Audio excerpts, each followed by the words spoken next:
যারা তোমরা আল্লাহর ছেলে হয়েছে তার আনন্দে আনন্দিত হও।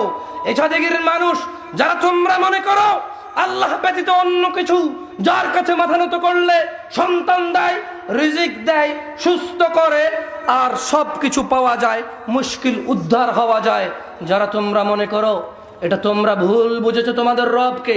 তোমাদের রব স্পষ্ট ভাষায় বলে দিয়েছে, যারা ঈমান এনেছে এবং ঈমানকে জুলুমের সাথে, শিরিক কুফুরির সাথে মিক্স করেনি, মানে ঈমান শিরক, ঈমান কুফর, মুমিন আবার কাফর, আবার মুমিন আবার মুশরিক, আবার মুমিন আবার মুশরিক, যারা এরকম মিশ্রিত করেনি, তোমাদের রব বলছে তাদের জন্যই রয়েছে নিরাপত্তা, আর তারাই হচ্ছে হিদায়েত প্রাপ্ত। বাকি সব যতই কিছু করুক, টুপি রাখুক, দাড়ি রাখুক, পাঞ্জাবি পরুক, মসজিদে যাক, লাভ নাই।